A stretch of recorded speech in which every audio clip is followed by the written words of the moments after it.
Students, आज के इस लेक्चर में हम 12वीं क्लास का गणित का पहला अध्याय संबंध तथा फलन के मोस्ट इम्पोर्टेंट हल करेंगे और इन क्वेश्चंस में हम बहुविकल्पी तथा सवाल आंसर टाइप क्वेश्चंस लेंगे। तो इस चैप्टर में जितनी भी टाइप बहुविकल्पी और सवाल आंसर टाइप क्वेश्चन की बन सकती है वो सभी हम यहाँ पे डिस्कस करेंगे। तो यहाँ पे पहला क्वेश्चन हम ले रहे हैं, यदि समुच्चय 1 2 3 में r बराबर 1 1 2 2 3 3 1 2 2 3 द्वारा प्रदत्त एक संबंध है। यहाँ में एक समुच्चय दिया हुआ है और उसके ऊपर एक संबंध दर्शाया गया है। तो ये हमें बताना है कि ये जो संबंध है वो सममित है, समतुल्य है, सकारात्मक है या एक तुल्यता संबंध है। तो इस क्वेश्चन को हल करने से पहले हमें सममित, समतुल्य, सकारात्मक और तुल्यता संबंध के बारे में जानकारी होना आवश्यक है। तो एक बार हम जो है सममित, समतुल्य और सकारात्मक के बारे में यहाँ पे डिस्कस कर रहे हैं। जैसे हमने कोई समुच्चय ए लिया और उस पे हमने कोई संबंध आर दर्शाया है, तो ये संबंध आर जो है वो समतुल्य तब होगा कि ए के प्रत्येक अवयव ए के लिए यदि ए आर से संबंध रखे तो ये समतुल्य है, और प्रत्येक A1 A2 यानी एक साथ में इसके दो अवयव ए के हम लेते हैं और यदि A1 A2 R से संबंध रखता है तो हमें ये प्राप्त हो कि A2 A1 भी R से संबंध रखता है। तो ऐसी कंडीशन यदि होगी तो ये सममित कहलाएगा। और यहाँ पे हम तीन अवयव ले रहे हैं ए के एक साथ कि प्रत्येक A1 A2 A3 जो A से संबंध रखता है के लिए यदि A1 A2 R से संबंध रखे, A2 A3 भी R से संबंध रखे, तो इन दोनों से मिलके हमें ये प्राप्त हो कि A1 A3 भी R से संबंध रखता है। यदि ये कंडीशन होती है तो ये संबंध जो है वो सकारात्मक है। समतुल्य में हम एक अवयव लेंगे, सममित में दो लेंगे और सकारात्मक में तीन लेते हैं। तो यदि कोई संबंध समतुल्य भी है, सममित भी है और सकारात्मक भी है तो उसको हम कहेंगे ये एक तुल्यता संबंध है। यानी आपको समतुल्य, सममित, सकारात्मक इन तीनों का नॉलेज होना चाहिए। ये जो इस टाइप के क्वेश्चन है ये काफी बार एग्जाम में आते हैं। अब इस क्वेश्चन को हम कल हल कर रहे हैं। ये देखो यहाँ पे जो समुच्चय दिया हुआ है इसको मैं ए मान लेता हूँ। ये समुच्चय दे रखा है 1 2 3। ये आर जो है इसके ऊपर कोई संबंध है। तो पहले देखो कि ये समतुल्य है या नहीं है। समतुल्य के लिए क्या होना चाहिए, प्रत्येक अवयव जो है आर से बिलोंग्स करता हुआ होना चाहिए। 2 2 और 3 3 इसमें एक ही अवयव लेते हैं और दोनों जगह यही आएगा। तो ये देखो 1 1 2 2 3 3 क्या यहाँ है, 1 1 2 2 3 3 यहाँ पे है। तो इसका मतलब ये समतुल्य है। अब देखो सममित है कि नहीं है। जैसे यहाँ पे 1 2 तो है, 1 2 तो आर के अंदर है, लेकिन क्या नहीं है हमारे पास 2 1 आर के अंदर नहीं है, तो ये सममित नहीं होगा। और तीसरा ये देखो कि यहाँ पे 1 2 आर में है, 2 3 भी आर में है, तो 1 3 भी किस में होना चाहिए, यानी पहला दूसरा आर में है, दूसरा तीसरा आर में है, तो पहला तीसरा भी आर में होना चाहिए, लेकिन ऐसा यहाँ पे नहीं है। 1 3 यहाँ पे नहीं है, तो ये केवल समतुल्य है, न ही तो सममित है और न ही सकारात्मक है। तो यहाँ पे हम इसका उत्तर लिखेंगे बी भाग, ये केवल समतुल्य है। ये बी भाग इसका आंसर आ जाएगा।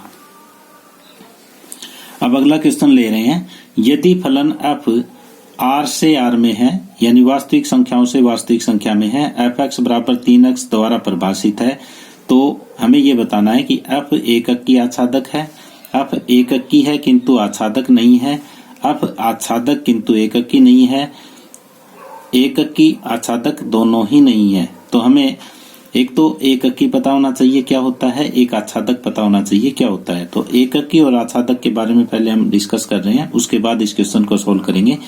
तो यहाँ पे मैंने f1 एक फलन लिया है जो समुच्चय a से b में है। तो यहाँ देखो a के जो अवयव हैं वो 1 2 3 4 मैंने लिए हैं, b के अवयव a b c d लिए हैं। तो यहाँ पे b के प्रत्येक अवयव की प्री इमेज यहाँ पे a में है। जैसे यहाँ पे 4 अवयव हैं और चारों की परी इमेज यहाँ पे हमारे पास है। तो ये ऐसा जो फलन होगा वो एक अंकी फलन होगा, यानी एक अवयव की केवल एक ही परी इमेज हो, एक अवयव की केवल एक ही परी इमेज है तो ये एक अंकी होगा। अब यहाँ देखो, यहाँ के इस अवयव की भी एक इमेज है, इसकी भी एक है, इसकी भी एक है, तो ये भी कैसा फलन है? एक अंकी फलन है। अब यहाँ देखो, एक की जो परी इमेज है वो एक भी है, दो भी है, तो ऐसे केस में ये एक अंकी फलन नहीं है, तो इसको हम कैसा बोलेंगे? बहु एकी फलन बोलेंगे इसको, या ये कहेंगे कि ये एक अंकी फलन नहीं है। अब यहाँ पे देखो, अब एक की परी इमेज एक भी है, दो भी है, और इसकी जो परी इमेज है वो सिंगल है, तो हमें ये देखना है कि यदि कोई एक सिंगल अवयव की भी परी इमेज दो बन रही है तो ये एक अंकी नहीं है, ये कैसा है? बहु एकी फलन है। तो ये एक अंकी जो है वो ज्ञात करने का तरीका है। अब एक और भी आता है कि आच्छादक है या नहीं है। तो यहाँ पे हमें अवयव देखने हैं कि सभी अवयव जो है उनकी परी इमेज यहाँ होनी जरूरी है। तो यहाँ पे देखो, ए बी सी डी चारों की परी इमेज 1 2 3 4 बन रही है, तो इसका मतलब ये आच्छादक है।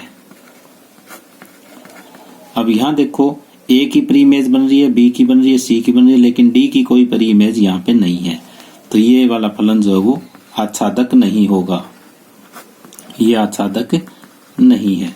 अब यहाँ देखो, दो अवयव हैं, दोनों की परी इमेज हमारे पास यहाँ है, तो इसका मतलब ये आच्छादक है।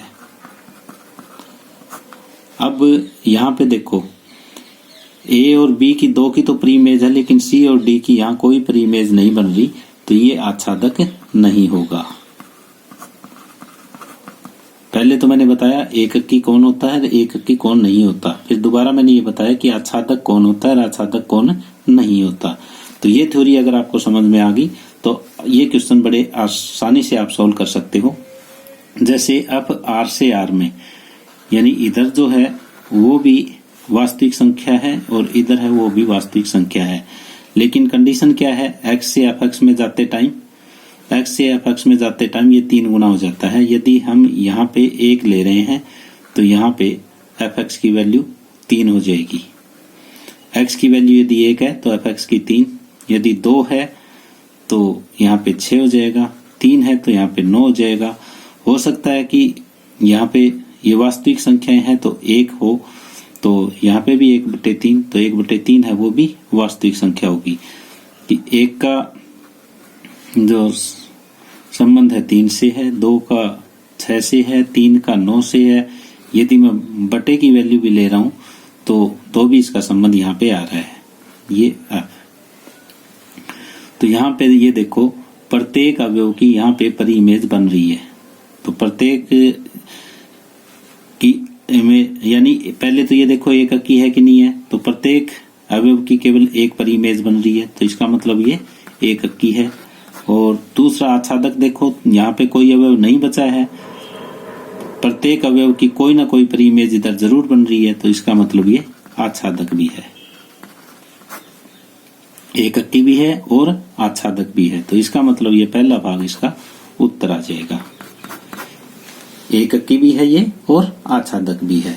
अब नेक्स्ट क्वेश्चन, इस क्वेश्चन में और पहले वाले क्वेश्चन में थोड़ा सा फर्क है, और ये दोनों जो है वो काफी इंपॉर्टेंट क्वेश्चन है, ध्यान से समझना है। यहाँ पे जो फलन है वो प्राकृत संख्याओं से प्राकृत संख्या में है और f(x = 2x) है। तो ये देखो किस टाइप से है, जैसे ये फलन जो है नेचुरल नंबर से नेचुरल नंबर में है, यानी इधर भी 1 2 3 4 इस टाइप से है, इधर भी 1 2 3 4 नेचुरल नंबर ही होते हैं इस टाइप से। और अब देखो f(x = 2x), यानी x की जगह अगर 1 रखते हैं तो f(x) का मान हमारे पास 2 आता है। यदि x की वैल्यू 2 रखते हैं तो f(x) का मान 4 आता है। x की वैल्यू यदि 3 रखते हैं तो f(x) का मान 6 आएगा, और 4 रखते हैं तो कितना आएगा? 8, जो यहाँ पे है हमारे पास। अब ये देखो यहाँ पे प्रत्येक अवयव की जो इमेज बन रही है वो तो एक सिंगल इमेज बन रही है, कोई डबल इमेज नहीं है। तो इसका मतलब ये एकक की तो है, यानी 2 की केवल एक इमेज है 1, 4 की भी केवल एक है 2, 6 की भी 3, 8 की भी 4 है। तो इसका मतलब केवल एक पर इमेज बन रही है, तो ये एकक की तो है। अब देखो आच्छादक है कि नहीं, या तो ये बहुत सारे अवयव ऐसे बच गए जिनकी पर इमेज बन ही नहीं रही, तो इसका मतलब ये आच्छादक नहीं है। ये एकक की तो है लेकिन आच्छादक नहीं है। तो ये कौन सा भाग हुआ? अब एकक की तो है किंतु आच्छादक नहीं है, ये बी भाग हमारा उत्तर आ जाएगा। तो इन दोनों क्वेश्चन में जो विशेष अंतर है वो आपको ध्यान से समझना है। ऊपर वाले में वास्तविक संख्याओं से वास्तविक संख्या में था और यहाँ पे प्राकृत संख्याओं में से प्राकृत संख्याओं के लिए फलन हमें दिया हुआ है। अब आगे अगला क्वेश्चन हम ले रहे हैं, यदि समुच्चय 1, 2, 3, 4 में ये एक हमें संबंध दर्शाया गया है, ये बताना है कि समतुल्य है, सममित है या सकर्मक है, इनमें से कौन सा है। तो यहाँ पे हम देख रहे हैं कि जब हमें देखना है कि ये समतुल्य है या नहीं है, तो यहाँ देखो 1 है तो हमारे पास 1, 1 भी इस आर के अंदर होना चाहिए, 2, 2 भी आर के अंदर होना चाहिए, 3, 3 भी आर के अंदर होना चाहिए, 4, 4 भी आर के अंदर होना चाहिए। तो ये देखो 1, 1 भी है, 2, 2 भी है, 3, 3 भी है, 4, 4 भी है, ये आर से संबंध रखता है। इसका मतलब जो हमें ये रिलेशन दिया हुआ है ये समतुल्य है, ये संबंध जो है वो समतुल्य है। अब नेक्स्ट में देखो यहाँ पे हमारे पास 1, 2 है, 1, 2 आर से संबंध रखता है, तो ये क्या होना चाहिए, ये इससे क्या प्राप्त होना चाहिए, 2, 1 भी आर से संबंध होना चाहिए। तो यहाँ पे देखो 2, 1 कहीं नहीं है, कहीं नहीं है, तो इसका मतलब सममित नहीं है। और सकर्मक के लिए क्या होता है, सकर्मक के लिए ये होता है कि इसके कोई 3 अवयव हम लेते हैं, जैसे ए बी यदि आर से संबंध रखे, बी सी भी जो है वो आर से संबंध रखे, यदि ए बी आर से संबंध रखे, बी सी भी आर से संबंध रखे, तब क्या होना चाहिए, पहला और लास्ट ए सी भी आर से संबंध हमें प्राप्त हो, तब तो ये सकर्मक है, नहीं तो सकर्मक नहीं है। यहाँ देखो जैसे हमारे पास 1, 2 है और 2, 2 है, 1, 2 आर से संबंध रखता है, 2, 2 आर से संबंध रखता है। तो यहाँ ए के बराबर 1 है, बी के बराबर 2 है और सी के बराबर भी 2 है। तो 1, 2, 2 से संबंध रखता है, 2, 2 से संबंध रखता है, पहला तीसरा क्या हो जाए 1, 2, 1, 2 भी 2 से संबंध यहाँ पे रख रहा है। तो इसका मतलब इस अवयव के लिए ये सकर्मक है। अब जो डबल एक जैसे उनके लिए नहीं देखना, अभी इनका देखना है कि 1, 3, 3, 3, 1, 3 आर से संबंध रखता है, 3, 3 भी आर से संबंध रखता है। तो यहाँ पे ए के बराबर 1, बी के बराबर 3 और सी के बराबर भी 3 है। तो 1, 3 आर से संबंध रखता है, 3, 3 भी आर से संबंध रखता है, तो क्या होना चाहिए, ए सी भी आर से संबंध रखता हुआ होना चाहिए, यानी 1, 3 भी आर से संबंध रखता हुआ होना चाहिए। तो यहाँ पे 1, 3 भी किससे संबंध रख रहा है, आर से। तो इसका मतलब ये संक्रामक है, यानी समतुल्य भी है, संक्रामक है, लेकिन सममित नहीं है। समतुल्य है, संक्रामक है, लेकिन सममित नहीं है। तो इसका मतलब बी भाग हमारा आंसर आ जाएगा, बी भाग उत्तर। इसी प्रकार का अगला क्वेश्चन है, हमें समुच्चय दिया हुआ है 1, 2, 3, 4 और ये आर जो है वो संबंध दर्शाया गया है। हमें बताना है कि समतुल्य है, सममित है या सकर्मक है। ये तीनों चीज हम चेक करेंगे। यहाँ पे देखो 4 अवयव है, तो हमारे पास 1, 1, 2, 2, 3, 3, 4, 4, ये हमें देखना है कि आर के अंदर है या नहीं है। तो 1, 1 भी है, 2, 2 भी है, 3, 3 भी है और 4, 4 भी है। तो इसका मतलब अगर ये चारों के चारों अवयव आर के अंदर है तो समतुल्य तो आर है। एक बात तो क्लियर हुई। अब नेक्स्ट में देखते हैं, यहाँ पे पहला अवयव 1, 2 है। 1, 2 यदि आर में है तो इसका मतलब क्या होना चाहिए, 2, 1 भी आर के अंदर होना चाहिए। 2, 1 भी आर के अंदर है। अब नेक्स्ट देखो, इस टाइप का कोई और अवयव 1 3 आर के अंदर है, तो इसका मतलब क्या है, 3 1 भी आर के अंदर होना चाहिए। 3 1 भी आर के अंदर है।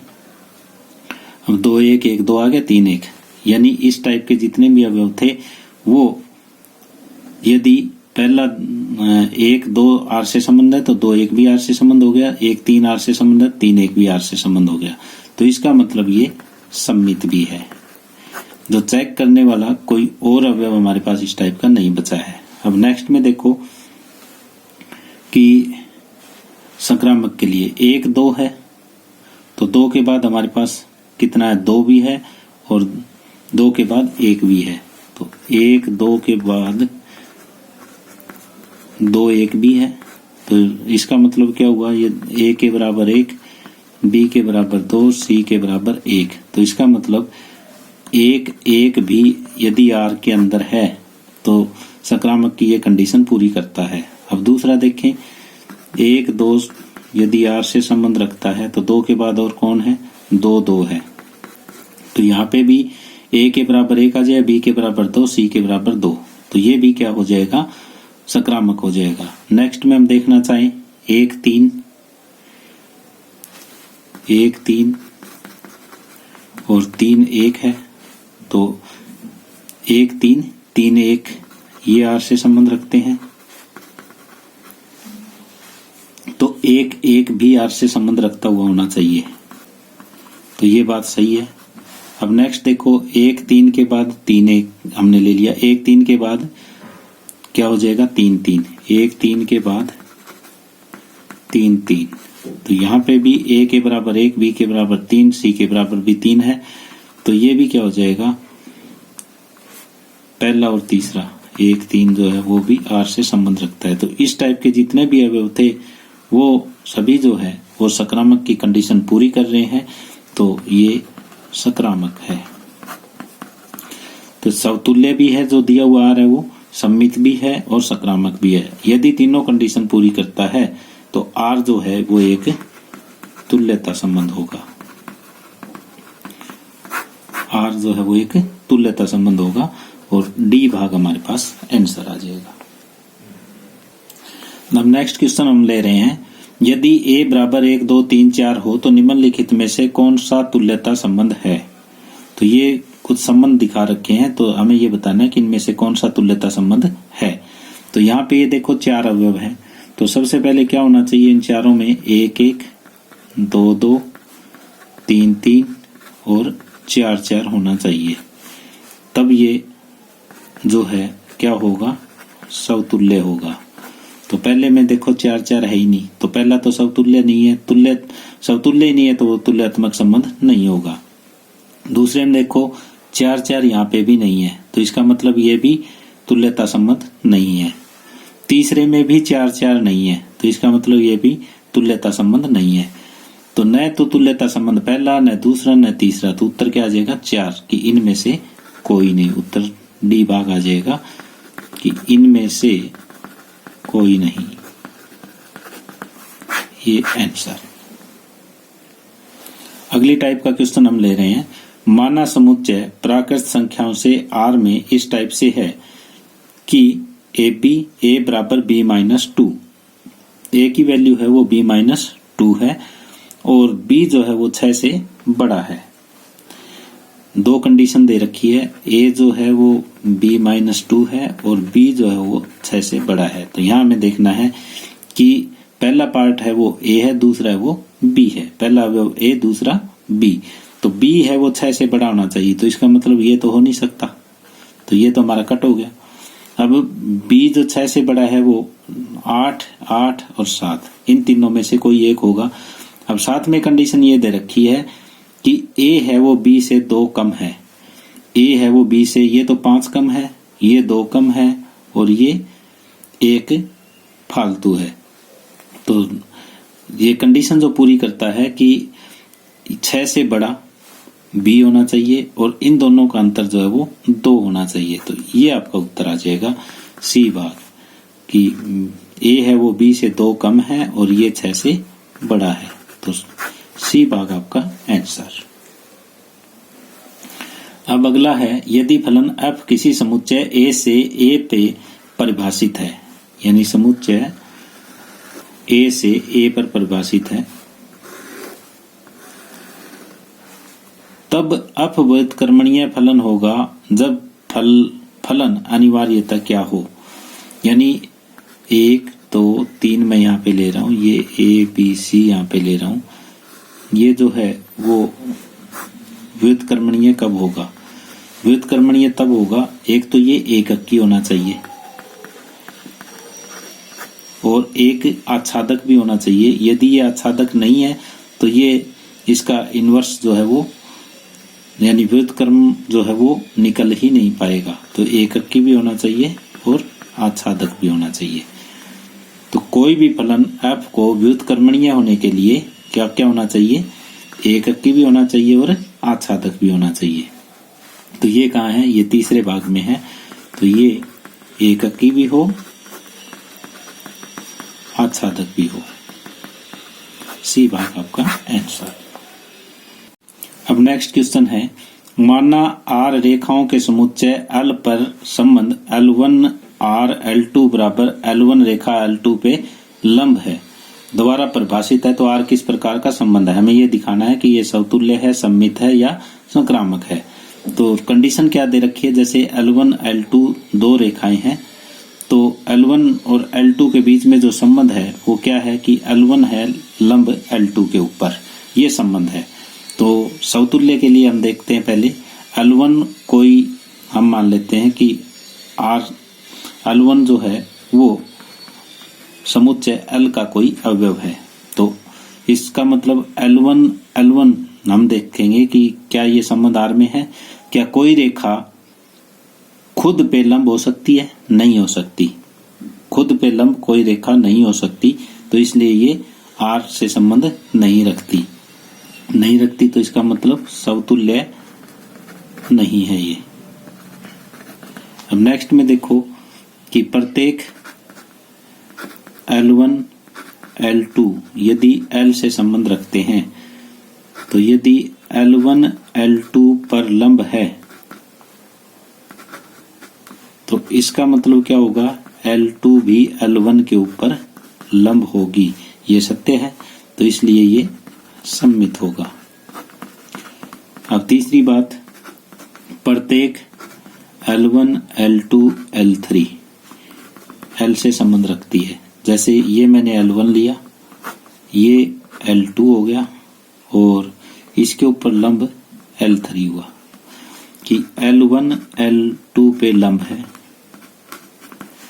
L2 L3 पे लंब है, तो क्या L1 L3 पे लंब होगी। ये देखो L1 L2 पे लंब है, L2 L3 पे, तो ये तो दोनों समांतर होगी, लंब तो नहीं होगी, तो इसलिए ये इससे संबंध नहीं रखता। तो इसलिए ये संक्रामक नहीं है। तो ये केवल क्या है, सममित है। तो यहाँ पे देखो कहाँ इसका आंसर आ रहा है, ये चौथा उत्तर आ रहा है। ये न तो समतुल्य है न ही संक्रामक है, तो ये केवल सममित है। उत्तर आ जाएगा डी भाग। अगला क्वेश्चन है, दिए गए समुच्चय A बराबर ABC के लिए एक तत्समक संबंध होगा। तो तत्समक संबंध में केवल ये एक ही आता है कि जो ये अवयव है इनका जो संबंध बनेगा AA BB और CC। अगर ये तीन अवयव है तो ये AA BB CC, ये जो संबंध कहलाएगा ये जो है वो तत्समक संबंध कहलाएगा, आइडेंटिटी रिलेशन। तो ये देखो कहाँ है, ये बी भाग में है, AA BB CC। अगर इनको छोड़ के कोई और अवयव हमारे पास आ जाता है, जैसे AA BB CC यहाँ पे भी है लेकिन ये अवयव एक्स्ट्रा आ गया, तो इसने इसको तत्समक बनने से रोक दिया।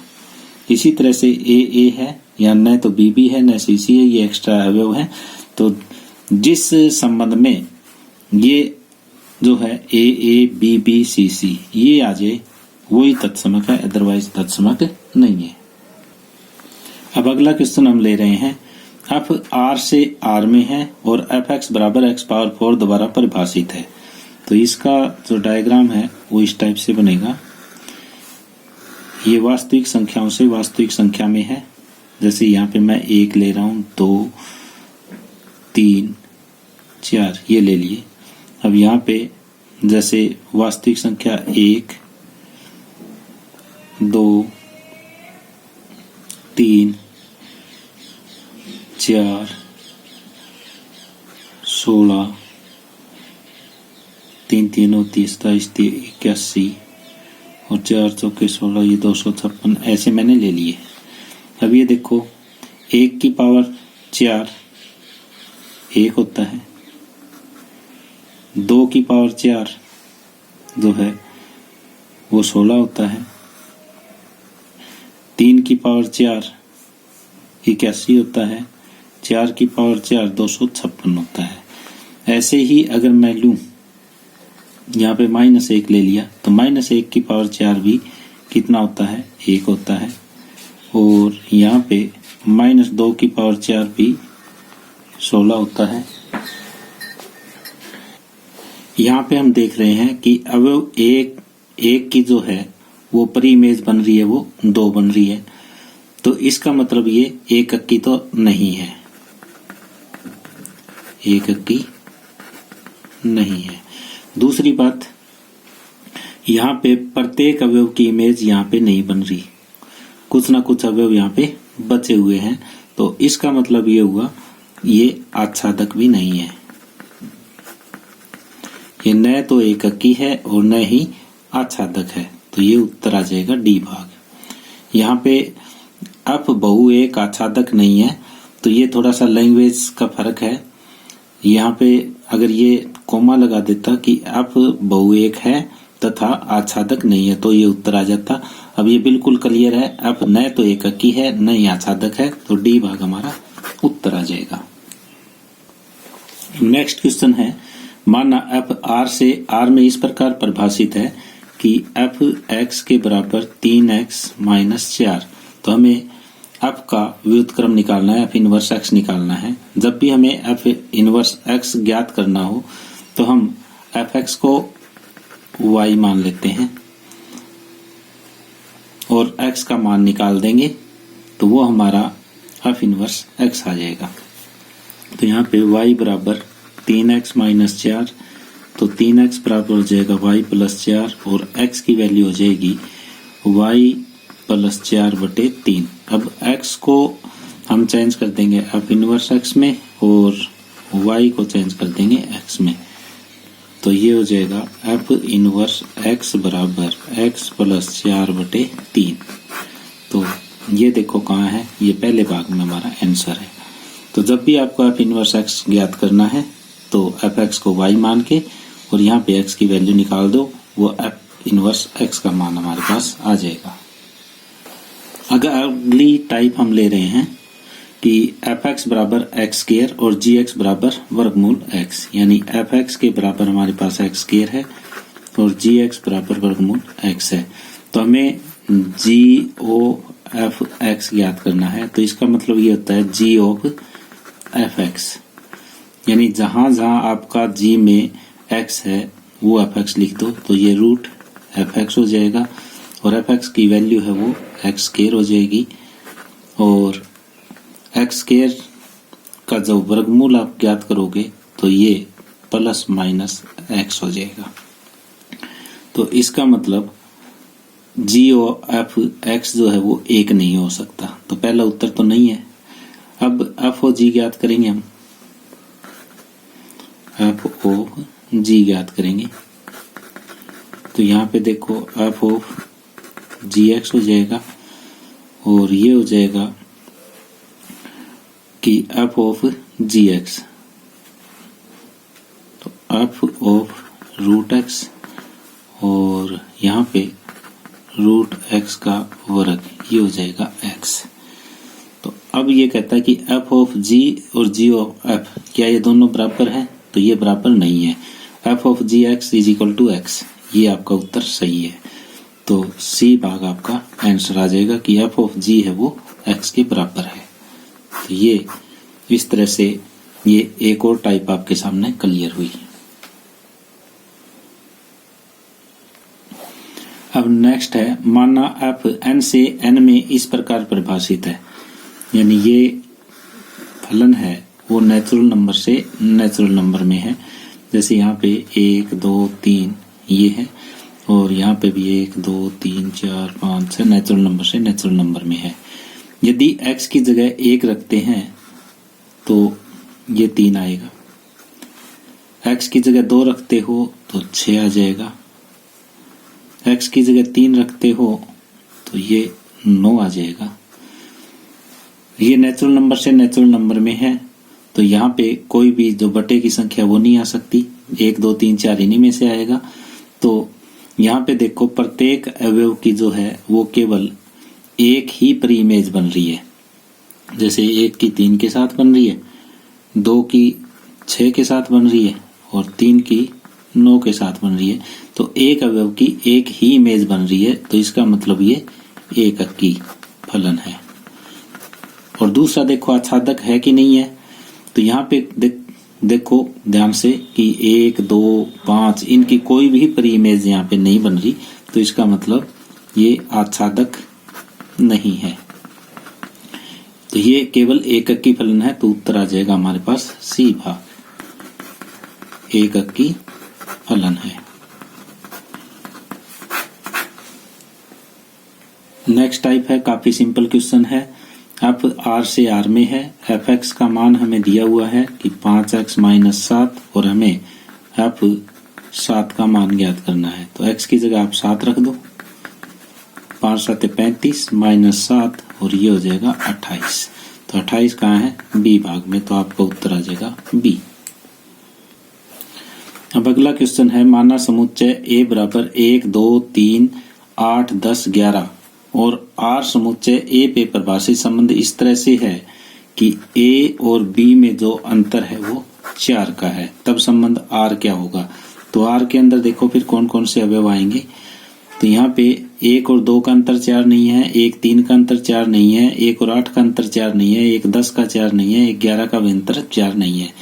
इसी तरह से अवयव 2 से हम सारे अंतर देखेंगे, तो 2 और 3 का अंतर 4 नहीं है, 2 8 का अंतर 4 नहीं है, 2 10 का अंतर 4 नहीं है, 2 और 11 में भी अंतर 4 नहीं है। इसी तरह से 3 और 8 में भी नहीं है, 3 10 में भी नहीं है, 3 11 में भी नहीं है। कोई ऐसे दो अवयव नहीं मिले हमें जिनका अंतर 4 हो। तो ये जो है वो हमारा R है वो रिक्त संबंध है, इसके अंदर कोई अवयव नहीं है, तो R एक रिक्त संबंध होगा। रिक्त संबंध का देखो कहाँ है, ये पहला भाग आपका आंसर आ जाएगा। अब अगली टाइप है माना R एक संबंध पर Z इस प्रकार परिभाषित है कि A R B बराबर A बड़ा और बराबर B से है, तब R क्या है? सम्मित होगा, समतुल्य होगा या संक्रामक होगा। हमें ये दिया हुआ है कि A R B जो है A is greater than equal to B।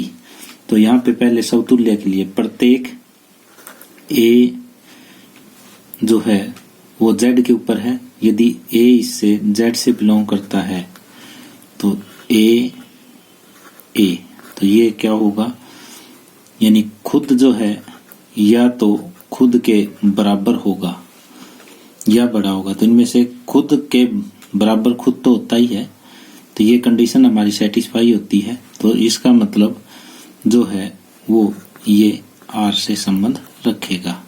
क्यों? क्योंकि खुद के बराबर होता है। अब नेक्स्ट देखो, यदि प्रत्येक A B के लिए देखो, A B यदि Z से बिलोंग करता है, तो यदि A B जो है वो R से संबंध रखेगा, इसका मतलब ये हुआ कि A is greater than equal to B। लेकिन ये इम्प्लाइज करेगा कि B जो है वो greater than equal to A होना कोई जरूरी नहीं है। यदि ये A किसके अंदर, यदि A B इंटीजर से संबंध रखते हैं तो ये बड़ा और बराबर होना जरूरी नहीं है। तो इसने ये इम्प्लाई कर दिया कि A B जो है वो R से संबंध नहीं रखेगा। तो इससे क्या हुआ कि ये समतुल्य तो है लेकिन यहां सम्मित नहीं है।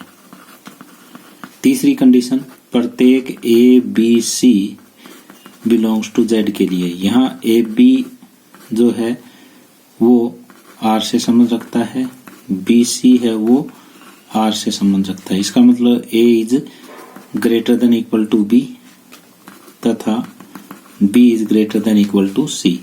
ए बी से बड़ा है, बी सी से बड़ा है, तो ये जरूरी होगा कि ए बी बड़ा और बराबर है सी के।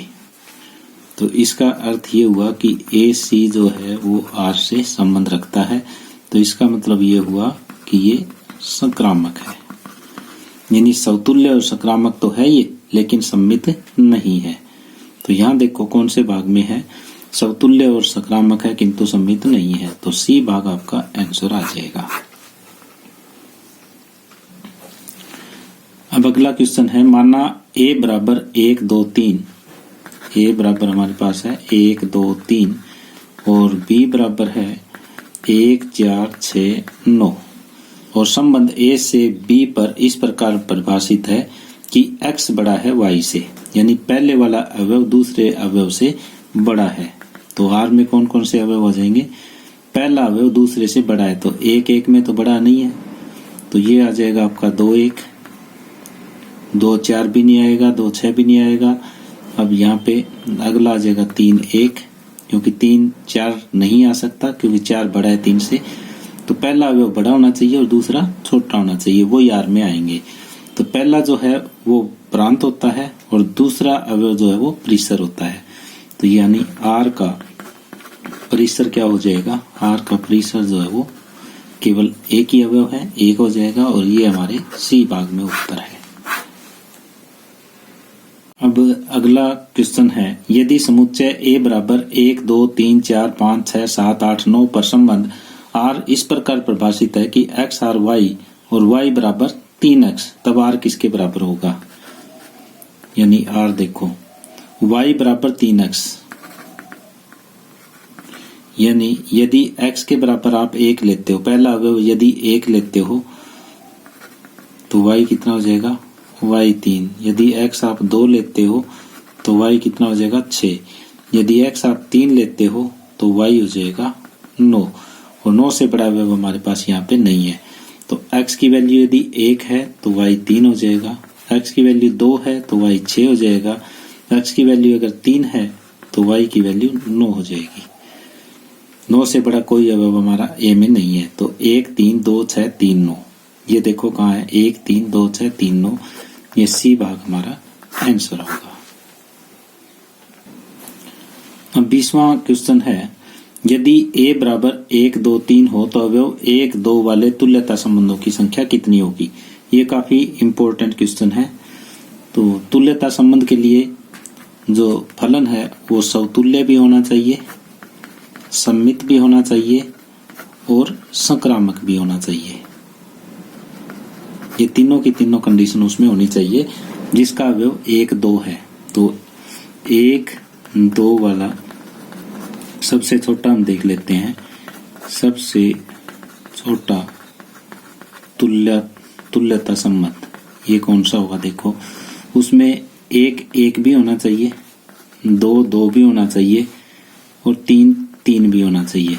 ये तो समतुल्य के लिए कंडीशन होगी, और 1 2 उसका अवयव जरूरी है। इसके लिए सम्मित यदि हमें बनाना है तो 2 1 भी इसके अंदर होना चाहिए। संक्रामक के लिए 1 2 2 1, तो 1 1 यहाँ पे हमारे पास विद्यमान है। तो सबसे छोटा जो तुल्यात्मक संबंध है वो ये बना। अब जो बचे हुए अवयव है वो इसके और कौन कौन से अवयव बच सकते हैं, बचे हुए अवयव जैसे 1 2 2 1 हमारे पास आ गया, 1 3 3 1 बचा, 1 2 3 और 3 2 हमारे पास बचा। ये बचे हुए अवयव हैं। इनमें से यदि हम 1 और जोड़ लेते हैं तो ये तुल्यता संबंध नहीं बनता, 2 ऐड कर लेते हैं तो भी नहीं बनता, 3 ऐड कर लेते हैं तो भी नहीं बनता। यदि चारों को हम मिलाएंगे इसमें तभी एक तुल्यता संबंध बनेगा। ये R2 में लिख लेता हूं कि 1 1 2 2 3 3 1 2 2 1 1 3 3 1 2 3 3 2। या तो तुल्यता संबंध ये बनेगा या फिर तुल्यता संबंध ये बनेगा, बीच का कोई और तुल्यता संबंध नहीं बन सकता, क्योंकि समतुल्य, सममित और संक्रामक या तो ये वाला संबंध है या ये वाला संबंध है। तो इस टाइप के केवल 2 ही संबंध हो सकते हैं। तो कुल तुल्यता संबंधों की संख्या जो है हमारे पास 2 होगी और जो बी भाग है ये हमारा उत्तर आ जाएगा। अब अगला क्वेश्चन ले रहे हैं, अब R से R में है, fx बराबर 3 माइनस एक्स पावर 3 की पावर 1/3 द्वारा प्रदत्त है, तो f ऑफ fx का मान क्या होगा। तो हमारे पास fx का मान है 3 माइनस एक्स की पावर 3 की पावर 1/3। हमें निकालना है f ऑफ fx। इसका मतलब f ऑफ fx, जहां fx में x है उसकी जगह fx लिखो आप। तो 3 माइनस fx और इसकी पावर 3 पूरे की पावर 1/3। तो ये हो जाएगा 3 माइनस fx का मान रख दो fx की जगह, 3 माइनस एक्स क्यूब की पावर 1/3। ये तो fx का मान हुआ, इसकी पावर ये वाली 3 और ये पूरे की पावर हमारे पास 1/3 बची। तो ये देखो इस 3 से ये 3 पावर घट जाएगी, तो 3 माइनस एक्स क्यूब ये बचा, इसकी पावर 1/3। तो ये हो जाएगा 3 माइनस 3 प्लस एक्स की पावर 3 इसकी पावर 1/3। ये 3 से 3 फिर हट जाएगा, एक्स की पावर 3 की पावर 1/3। ये 3 से 3 कट के ये एक्स बचा। तो ये कहाँ है हमारा सी भाग उत्तर, f ऑफ fx। जहां x है उसकी जगह fx लगा के और इसे हमने सोल्व कर दिया। नेक्स्ट क्वेश्चन हम ले रहे हैं, अब 1 2 3 से ABC में इस प्रकार है, यानी कि 1 2 3 से ABC में इस प्रकार है कि अब 1 इज इक्वल टू A, अब 2 इज इक्वल टू B, अब 3 इज इक्वल टू C। ये एक फलन हमें दिया हुआ है। तो हमें अब इनवर्स का इनवर्स ज्ञात करना है। तो हम ये जानते हैं कि अब इनवर्स का इनवर्स क्या होता है, अब होता है, लेकिन इसके लिए अब का व्युत्क्रमणीय होना जरूरी है। व्युत्क्रमणीय देखो ये है या नहीं है। यहाँ पे जो है एककी भी ये फलन है और आच्छादक भी है। अब जो है एककी है तथा आच्छादक भी है। एककी और आच्छादक है तो इसका मतलब f जो है वो व्युत्क्रमणीय है।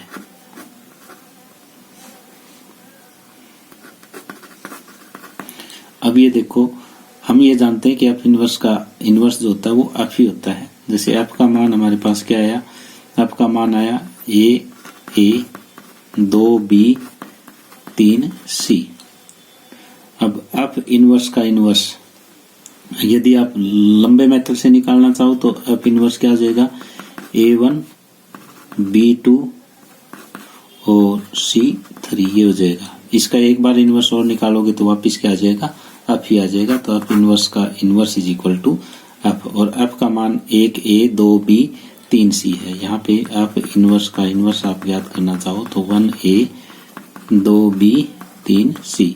इनवर्स निकालते टाइम जो प्रांत है वो परिसर बन जाता है, परिसर है वो प्रांत बन जाता है। दूसरा वे पहले लिख देते हैं, पहले वाला दूसरी जगह लिख देते हैं। तो ये हमारे पास 1a 2b 3c ये आ जाएगा।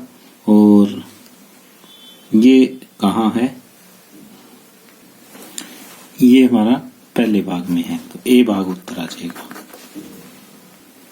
अब नेक्स्ट क्वेश्चन की तरफ बढ़ रहे हैं हम कि अब 1 2 3 ABC में इस प्रकार है कि अब 1 के बराबर A, यानी ये हम डायग्राम बना रहे हैं, 1 के बराबर A, अब 2 के बराबर B, अब 3 के बराबर C।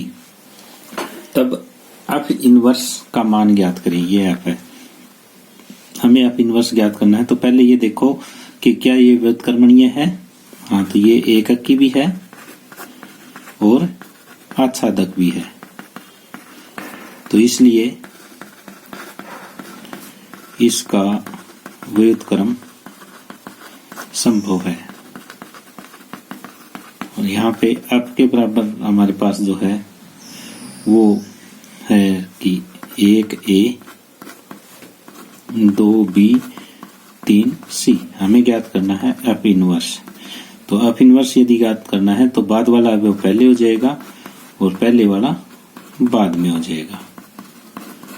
तो ये एफ इनवर्स हमारे पास आया और ये इस टाइप का उत्तर हमारे पास A1 B2 C3 B भाग में है, तो B उत्तर आ जाएगा।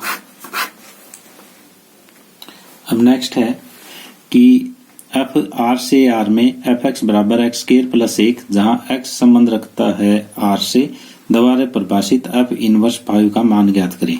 तो हमें एफ एक्स दे रखा है, पहले एफ इनवर्स एक्स ज्ञात करेंगे। तो एफ इनवर्स एक्स ज्ञात करने के लिए मैंने आपको बताया था एफ एक्स को वाई लिखो, तो वाई बराबर एक्स स्क्वायर प्लस 1 और यहां से हम एक्स का मान ज्ञात करेंगे।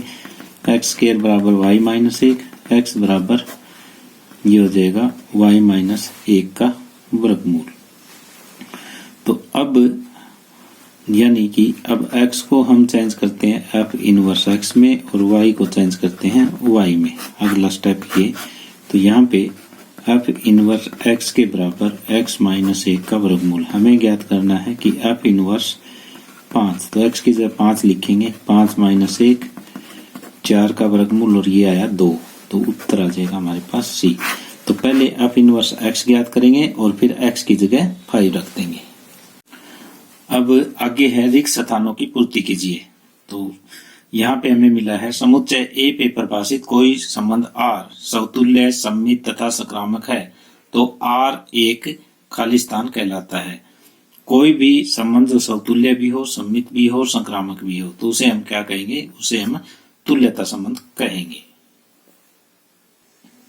अब नेक्स्ट हम ले रहे हैं, यदि फलन x से y में एक व्युत्क्रमणीय फलन है तो फलन क्या होना चाहिए?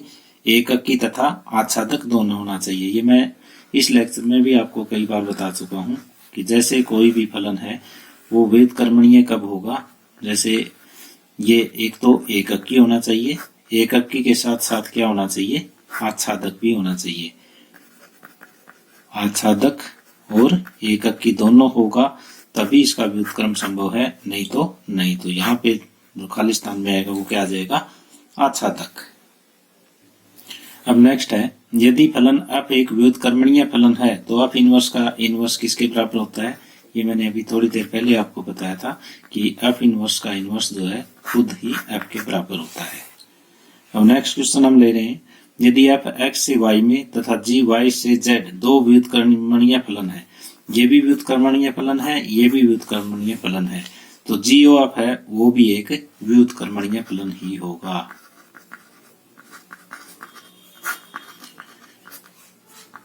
यदि x से y में f एक व्युत्क्रमणीय फलन है, y से z में g व्युत्क्रमणीय फलन है, तो f g ऑफ जो है वो भी एक व्युत्क्रमणीय फलन होगा। ये कंपल्सरी है। नेक्स्ट देख रहे हैं, यदि a के बराबर 1 2 3 है, हमारे पास 1 2 3 और b के बराबर 4 5 6 7 है। 1 का संबंध 4 के साथ है, 2 का 5 के साथ है और 3 का 6 के साथ है। तो A से B पर एक फलन है, तो अब किस टाइप का फलन है? ये देखो, प्रत्येक अवयव के B के प्रत्येक अवयव की जो परिमेय है वो एक अवयव है, तो इसका मतलब ये एककी तो है। लेकिन यहाँ पे एक अवयव बचा हुआ है तो ये आच्छादक नहीं है। एककी है लेकिन आच्छादक नहीं है, तो इसमें यहाँ पे हम क्या लिख देंगे कि ये एक एककी फलन है। आगे है सत्य असत्य लिखो। यदि a बराबर 1 2 3 हो तो ऐसे संबंध जिनमें अवयव 1 2 तथा 1 3 हो वो जो समतुल्य तथा सममित है किंतु संक्रामक नहीं है की संख्या 1 है। तो a में इतने जो संबंध बन सकते हैं जिनके अवयव 1 2 और 1 3 है वो लिखने हैं जो समतुल्य और सममित है। इनकी संख्या 1 है या 1 से ज्यादा है, ये हमें चेक करना है। तो r के बराबर जिनमें अवयव 1 2 1 3 है, पहले तो समतुल्य वाले देखो। समतुल्य के लिए क्या कंडीशन होती है? 1 1 भी होना चाहिए, 2 2 भी होना चाहिए, हमारे पास 3 3 भी होना चाहिए। साथ में ये कहता है कि 1 2 और 1 3 अवयव भी इसके अंदर हो, समतुल्य तथा सम्मित हो। तो ये सम्मित कब होगा? जब इसके अंदर 2 एक भी हमारे पास हो और 3 एक भी हमारे पास हो। तो अब ये समतुल्य भी है और सम्मित भी है। तो शेष अवयव हमारे पास कौन से बच गए? शेष अवयव जो बचे वो ये बचे कि 1 तो 3 2 बच गया, 1 2 3 बच गया। ये शेष अवयव है जो इसमें शामिल हो सकते हैं। यदि मैं एक को इसमें जोड़ता हूं या दोनों को जोड़ता हूं, एक जोड़ते हैं तो भी ये संक्रामक हो जाता है और दूसरे को जोड़ते हैं तो भी संक्रामक हो जाता है, लेकिन ये कहता है कि संक्रामक नहीं होना चाहिए। तो यदि इनमें से हम एक भी अवयव आर के अंदर जोड़ देते हैं तो आर जो है वो संक्रामक हो जाएगा, जो हमें नहीं लेना है। तो इस टाइप का जो संबंध बन सकता है वो केवल एक ही संबंध हो सकता है। अतः इस प्रकार का केवल एक ही संबंध हो सकता है। तो इसलिए तो ये कह रहा है ये सत्य है, तो एक से फालतू नहीं हो सकते। अब आगे है R1 तथा R2 समुच्चय A के तुल्यात्मक संबंध है। तो R1 इंटरसेक्शन R2 भी क्या होगा? तुल्यात्मक संबंध होगा। ये बिल्कुल सत्य है। यदि R1 और R2 A के तुल्यात्मक संबंध है तो R1 इंटरसेक्शन R2 जो है वो भी एक तुल्यात्मक संबंध होगा। अब नेक्स्ट में है यदि f x y एक फलन है, x में r बराबर a b f a बराबर b है, तो r एक तुल्यात्मक संबंध नहीं है। तो ये दिखाना है कि तुल्यात्मक है या नहीं है। तो जैसे मैं प्रत्येक a मान लेता हूं, प्रत्येक a संबंध x के लिए, यानी f a के बराबर f a हो जाएगा, क्योंकि a की जगह भी हमें ये लिखना है a और b की जगह भी a। तो ये सत्य है। इसका मतलब ये हुआ कि f ये a जो है वो r से संबंध रखता है। अब प्रत्येक a b belongs to x के लिए यदि ए पी जो है वो आर से संबंध रखता है, इसका मतलब ये हुआ कि एफ ए के बराबर एफ बी, और यहाँ पे हम ये कह सकते हैं कि एफ बी बराबर एफ ए, और ये हो जाएगा बी ए है वो भी आर से संबंध रखता है। तो यहाँ पे ये जो है क्या हुआ? ये समतुल्य भी हुआ और सम्मित भी है। अब तीसरी चीज और देखो, प्रत्येक A B C belongs to X के लिए यहाँ पे ए बी है वो आर से संबंध रखता है, बी सी है वो आर से संबंध रखता है। तो इसका मतलब ये हुआ कि एफ ए के बराबर एफ बी तथा एफ बी के बराबर एफ सी। तो ये एफ ए बी के बराबर बी सी के बराबर, तो एफ ए और एफ सी क्या हो जाएगा? बराबर में। तो इसका मतलब ए सी है वो भी आर से संबंध रखेगा, तो ये संक्रामक भी है। कोई भी संबंध जो समतुल्य है, सम्मित है और संक्रामक है तो वो एक तुल्यता संबंध होगा। तो ये कहता है तुल्यता संबंध नहीं है, तो इसकी जो बात है ये असत्य है। नेक्स्ट क्वेश्चन है एफ एक्स से वाई में एक आच्छादक फलन है। ये देखो आच्छादक है, तो यहाँ पे 1 2 3, यहाँ पे 4 5 6 ये ले लिया। आच्छादक है तो इधर कोई अवयव यहाँ पे नहीं बचेगा। तो अब हमें क्या ज्ञात करना है? एफ का परिसर। तो पहले एफ देखो क्या है, 1 4 है, 2 5 है, 3 6 है। ये एफ का मान आया। ये एफ का मान है तो हमें एफ का परिसर ज्ञात करना है। परिसर होता है बाद वाले अवयव, 4 इसका बाद वाला 5 इसका 6। तो ये कौन है? ये तो y है, तो इसको हम y लिख सकते हैं। तो ये बात इसकी सत्य है। अब x से y में एक एककी कहलाता है। यदि x1 x2 belongs to x के लिए यदि हमारा fx1 बराबर fx2 है, एकक ये तब कहलाएगा जब x1 के बराबर x2 हो। तो यहाँ पे ये दे रहा है कि ये बराबर नहीं होगा, तो इसलिए ये असत्य है। जो दिया गया है वो असत्य है। होना क्या चाहिए, x1 बराबर x2। तो इस तरह से ये हमारी लास्ट टाइप है वो क्लियर हुई। डियर स्टूडेंट्स, हमने यहाँ पे इस चैप्टर की सारी टाइप आपके सामने क्लियर की है। यदि आपको ये वीडियो पसंद आई हो तो प्लीज अपने दोस्तों के साथ इसे शेयर कीजिए, लाइक कीजिए, और इस चैनल को आपने अभी तक सब्सक्राइब नहीं किया है तो प्लीज इस चैनल को सब्सक्राइब कर लें। धन्यवाद।